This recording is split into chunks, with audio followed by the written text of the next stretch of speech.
We are live. Let's see. Excellent connection. Stream health looks good. Cool, cool. Let me write that in the comments. We are live! Exclamation mark. Not life, live. There. Okay, so this batch of beans over here, Lord and Lady, and we've been using the Osmotic flow. It's been kind of a struggle so far because I've really not known where to begin and how to use that technique, but I'm slowly honing in and getting better at it. So I'm pretty excited for today's brew because we'll be using a different filter type.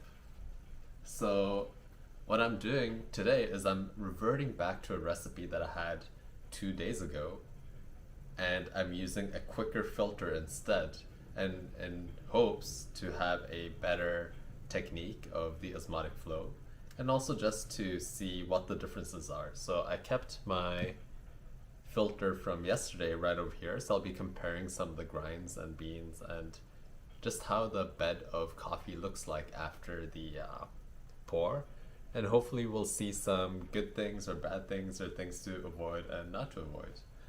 But I'm pretty excited. We'll see how it goes. You might also notice something else in the frame over here. I'll also be recording the brew for my future videos with this other camera that I have over here. So yeah, lots of cameras around, lots of things happening, but don't worry, it'll be a pretty chill stream. So let's begin. Looking at our recipe. So yet again, we went back to our recipe 2 days ago. It was a 1:12 ratio, 20 grams of coffee, 240 grams of water, 80 degrees Celsius water temperature with a grind size of 37. So the 37 part is what we changed, because before it was 45, now it's 37. Let's turn on this guy, and let's begin with measuring our beans and stuff. I'll move you down over here.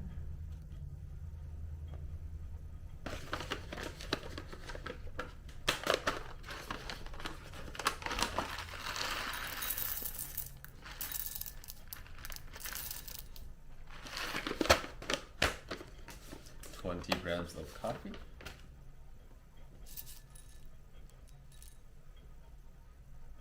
like so. Make sure that it's on 37.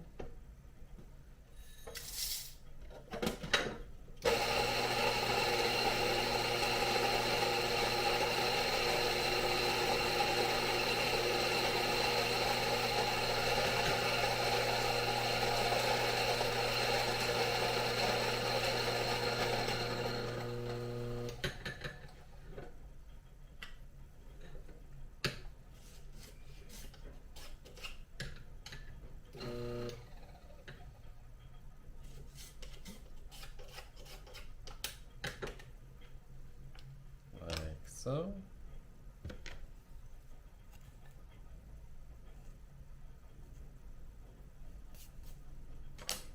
and we got our beans.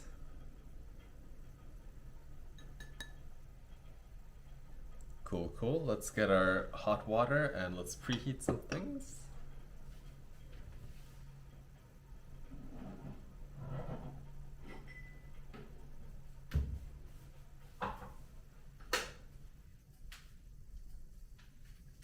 I've also done a small change to how much water I have added to the kettle. So I'm adding way less now so that I don't need to, so my tilt is not as aggressive, meaning hopefully my flow of stream will be a bit calmer.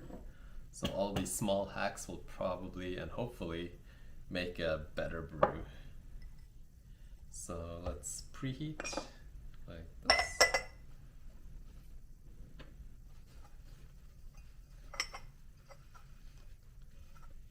Down so you can see it.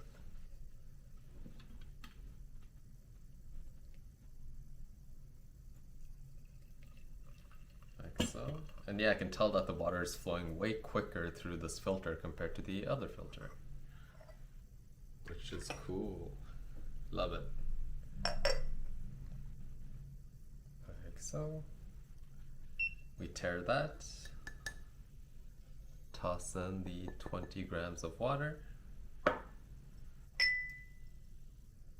and now we cool this down to 80 degrees Celsius.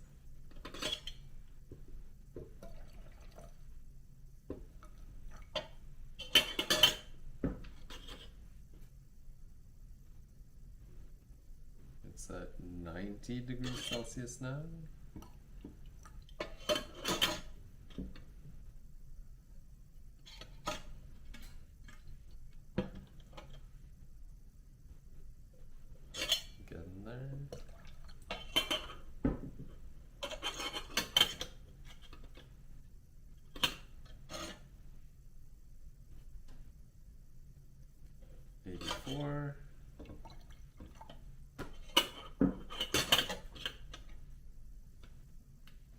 And there we go.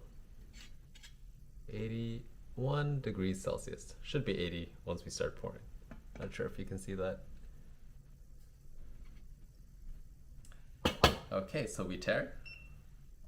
We set it to the timer and we start pouring. So we're gonna pour 50 grams of water, let it sit for a bit, and then we're gonna pour up to around 100 to 110 grams of water, and then we're gonna let it sit again, and then we're gonna continue our pour.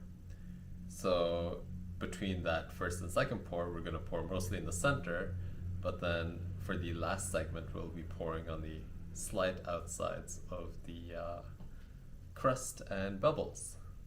So let's begin. Start the timer. Oh wait. Towel for the tilt.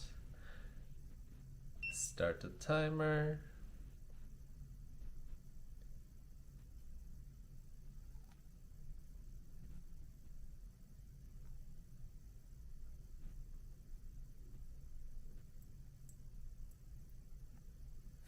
Grams of water, and then we wait a bit, let it do its bubbly thing.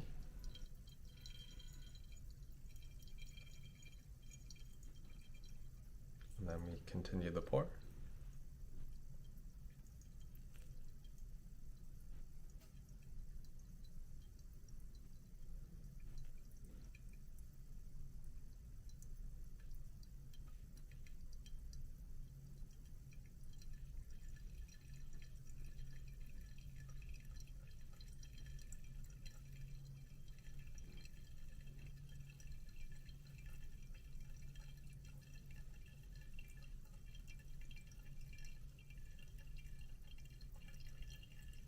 Like so. And now that we've hit the 110 mark, we're going to start pouring more on the outskirts. So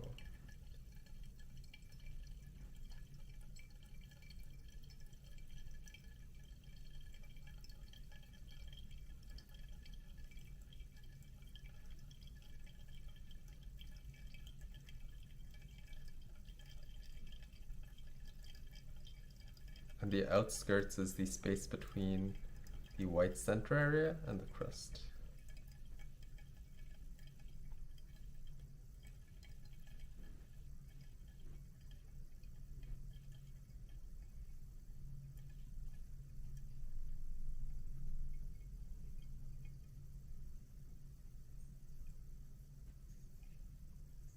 And that is 240 grams right there. Hey, I mean, yeah, I'm doing well over here. Thanks for joining. Extraction looks great. Hopefully it tastes great, you know?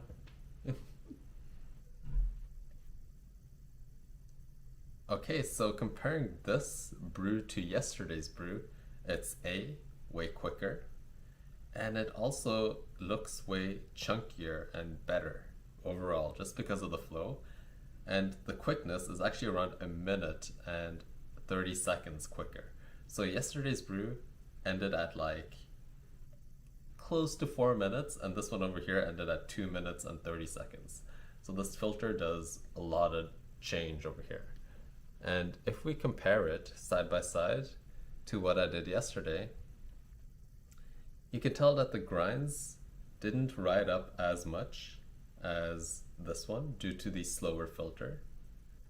And there's just so much more bubbles here, which is supposed to be the filtration that stops the fines and stuff from getting into the cup, which I read about, but I'm not sure if it's true. But yeah, it looks really good over here. This over here doesn't look that great. So visually, it looks stunning. Amin says the pouring is very relaxing, like some kind of meditation or traditional tea ceremony. Yeah, I love it too. Like this whole coffee morning routine is pretty much my mini morning meditation and just wind in to get the day going. It's just such a chill thing to do, and I love it. It's amazing. Who needs to meditate when you brew coffee, you know? So overall, like visually, this looks really correct. But does it taste correct? We'll see how it tastes. I'll move that over here. Give it a stir.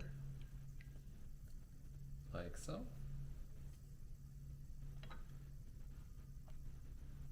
And there we got our coffee.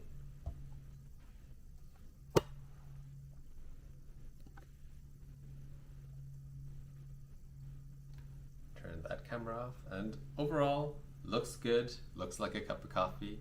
And I think from the visual inspection of just the brew process, I think this is way closer to what I've seen online with the osmotic flow, and I hope that the taste reflects it. And if it doesn't, I still think that I'm going to use this quicker filter for this technique, but then just change another variable like grind size or water temperature or the brewing ratio to tweak the cup, because I can tell that the quicker flow really helps keep the nice dome shape that I see prevalent with the osmotic flow in other videos. So yeah, quicker filter is good. But tasting time.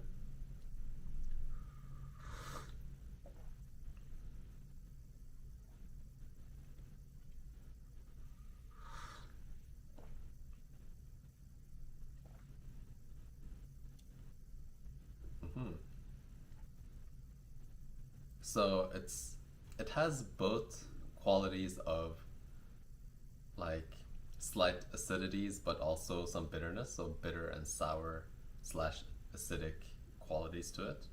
I think it's actually right now slightly on the sour side, because that is what's kind of like overshadowing the cup right now. But since it's a dark roast bean, the expectation would be that it has more roast level tastes. So having the acidities overshadow those bitternesses is kind of like an indication that it is a bit on the under extracted side.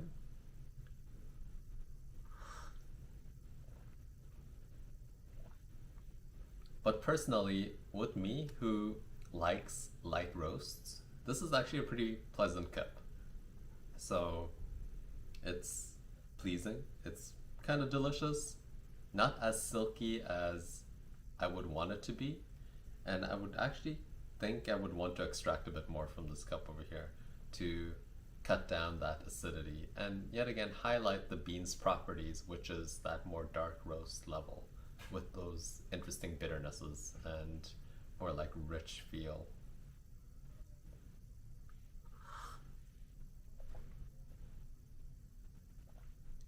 Let's add a dash of water and see what happens.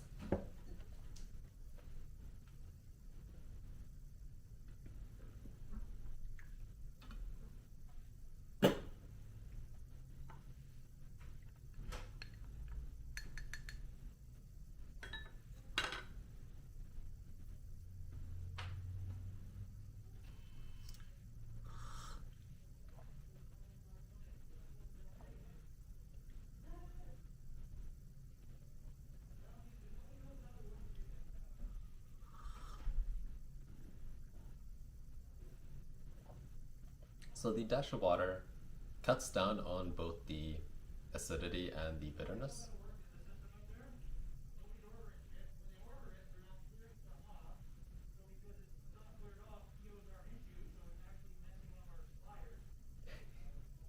Seems like there's some hubbub in the hallway over here. But yeah, the dash of water cuts down the acidity and the bitterness, and this is much more of a pleasing cup. So not a lot of taste qualities to latch onto, but I would say that this is way more of the beverage that I would expect from a cafe. Like more pleasing, pleasant, has slight notes of either the acidity or bitterness, which this one has both of. So Amin asks, do you think the more or less sharp taste is due to the grounds not extracted evenly because of the center pour?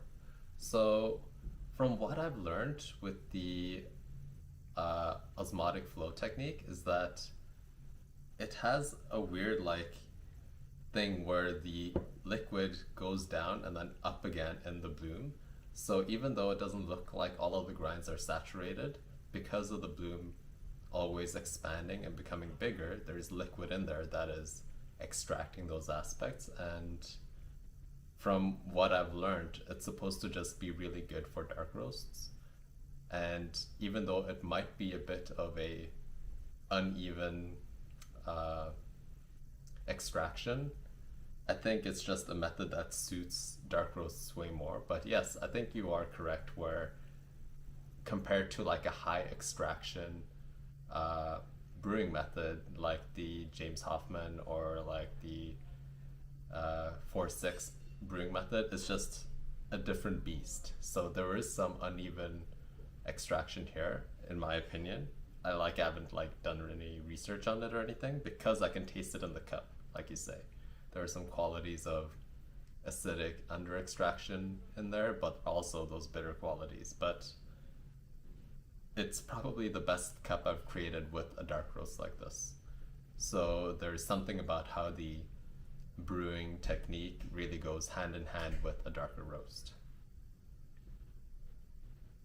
So maybe there is something about the extraction that is just a bit different with this osmotic flow technique that might be uneven, but might also be suitable for this type of bean.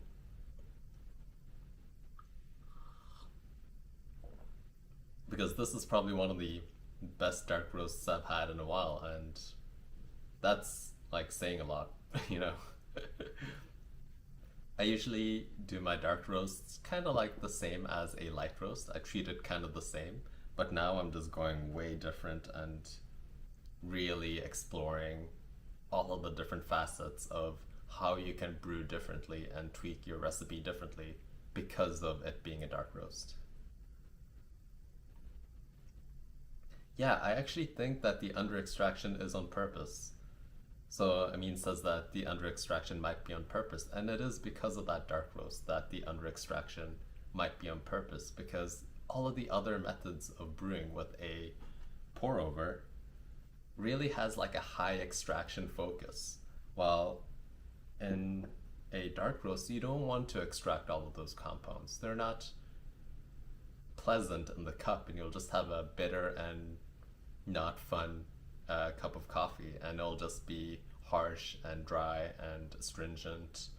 And whenever I see someone else use a brewing method that is suited for a light roast, for a dark roast, their conclusion is always that it tastes way more astringent and like bitter, but that is just a byproduct of not using the right tool for the right beans.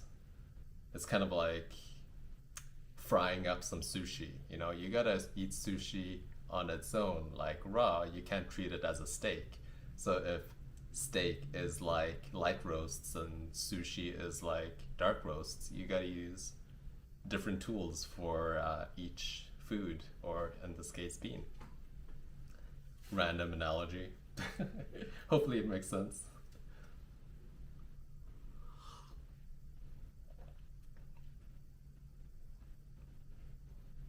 And To be fair, I'm always more into the light roasts, but I've gotten a way higher appreciation for dark roasts after being able to play around with them a bit more and extract them a bit better for what they're supposed to be extracted.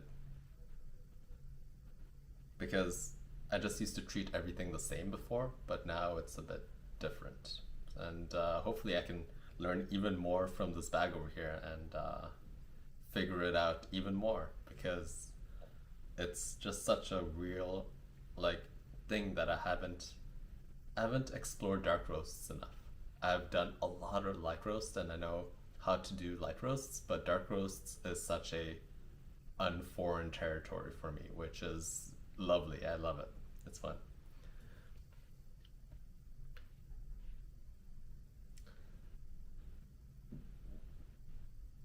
So Amin says that uh, trying a dark roast in a V60 usually isn't the norm. So they only have tried it in a French press or a mocha pot. And that makes a lot of sense because a lot of recommendations online say that a darker roast bean is better for like an espresso or a French press or a mocha pot instead of a pour over, because the pour over just highlights different qualities of the bean. But in this case over here, we're going at it from a 1 to 12 ratio, which is an extremely low brewing ratio, and we're using 80 degrees Celsius water. So there's a lot of compensation happening here for it to work with a dark roast. And I think it really shines in the cup. Like, it makes sense and it tastes pretty good. And it's just really fascinating how tweaking the variables of the recipe and your technique and the method that you're using can make the Hario V60 suitable for a dark roast too.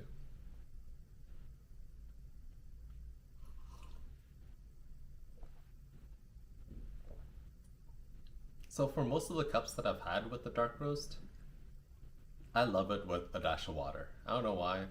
I feel like it just cuts it down a bit and opens it up way more, and it's not because of the extraction being at fault, but I think it's more about how I'm not a big fan of that bitterness that a dark roast has that a lot of people enjoy. And adding that dash of water just cuts it down and makes it way more pleasant for me to drink.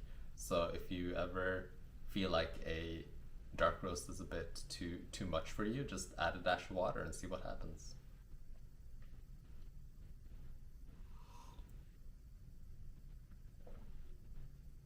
Okay. So let's look at this over here. What did we think of extraction in this cup? I actually thought it was pretty balanced. So it had qualities of both under and over extracted ness in the cup. So I would say that it's actually more like a pretty wide net over here. So it was balanced because it has like both qualities of under and over extractedness. Is that a good thing? I don't know. I'm not sure really. As I added a dash of water, it went from somewhere in the middle to pretty high up here. Somewhere like so. Can I improve this? Yeah, I think so. So what would I do? Let's think. So I would probably, at this point,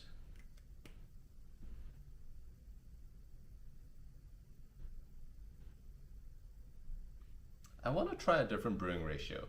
See what's up. Greetings from Toronto. I'm glad that I got viewers over in Germany too. It's awesome.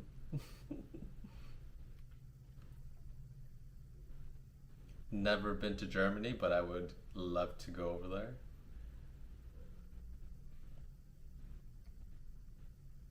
So David says, question about adjustments as the beans age.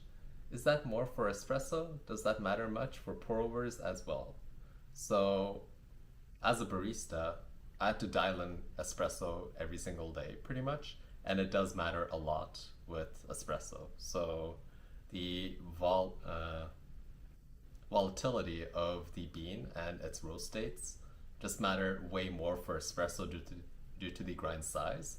But for pour over, I haven't seen that much of a change. So I see a big change in the beginning of the brew, of the roast, I mean, so a couple of days after the roast. And then it's pretty standard for like a week or two, and then it starts tapering off. And it's a real like gradual taper off. Ooh, Albert says, hello from Taipei. Yo, welcome, welcome. I should like start like crossing people off on like the map that I have, being like, okay, someone said hello from Taipei, someone said hello from Germany. That would be rad. And then I would have the whole map. Here, let me show you the map over there. Whole world map, hopefully just covered with many X's of Brewing Habits viewers. But yeah, just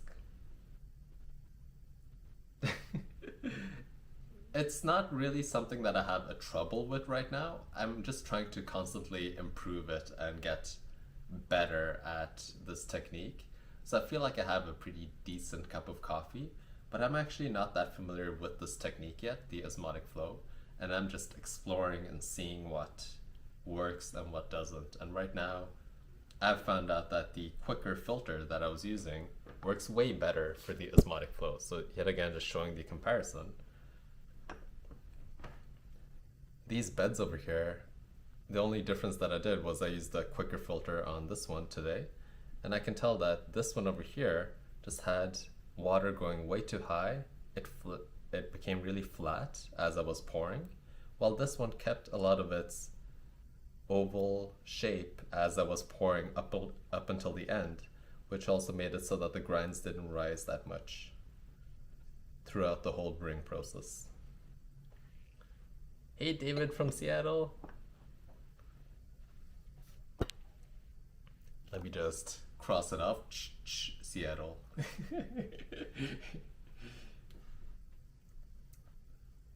But we're just honing in the beans, making sure we get a really good cup of coffee, or the best cup of coffee we can get from these Lord and Lady Colombian beans that we have.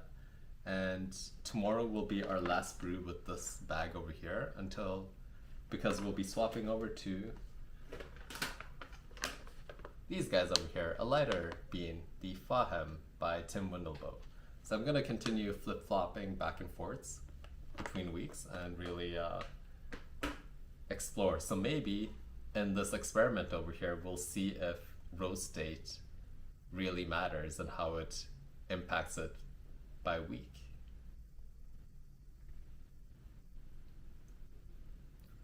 Albert says, the oval shape is what you want for this technique! Exclamation mark. We brew pretty much similarly to osmotic flow in general for all of our coffees. Awesome. Thanks for clarifying that. Yeah, that's what I've seen also online, that the oval shape is the goal for, or like the general like thing that you want to look for when you're doing the osmotic flow. And a lot of the videos that I've seen online kind of like preach this mentality by just doing it too. And it's nice to know that there is some kind of a visual indication in the brewer that you can look at to verify that it's going correctly.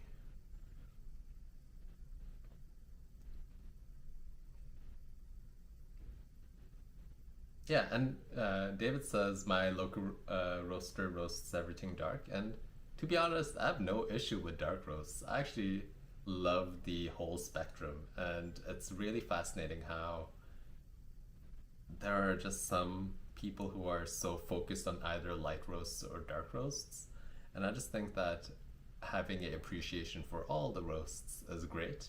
Even though you might enjoy one roast level more, it's all about seeing if it's for you.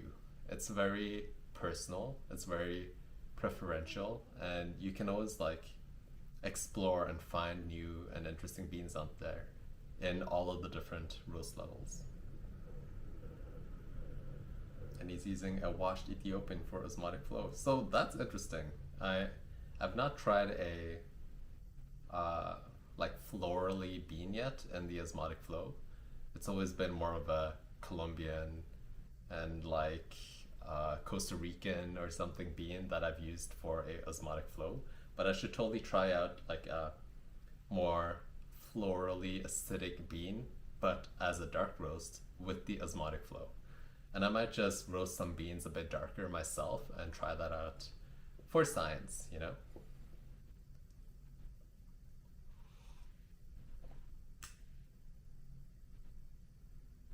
Amen to that. But yeah, I'm pretty happy so far with these explorations with the osmotic flow. I think that the journey is like really interesting, and it's a topic that I totally need to make a video on. It's super fascinating. So cool. Okay, well, I love the chatter that's happening in the chats. It's awesome. And that is probably the end for this stream. So I'll see you tomorrow. Hopefully we'll make an even better cup of coffee. And what we're gonna change actually before we leave,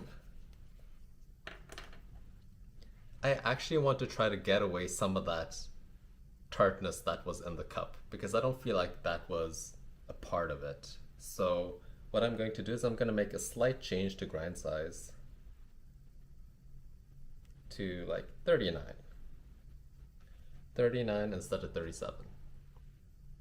And hopefully that makes the extraction a bit more succinct, so it's not like on both sides. It's more obvious where it is. So hopefully that works out and we get a really good cup of coffee. We'll still be using the quicker filter in tomorrow's brew and probably into the unforeseeable future with the osmotic flow from what I've seen. But yeah, we're gonna make these changes tomorrow and that'll be it. Hopefully it's a delicious cup of coffee. I hope you have a good day. Enjoy everything it has to offer, soak in the sun and all that jazz. Drink your coffee, hydrate yourself, and take care. Have a great day, everyone. Cheers. Tink. End of stream.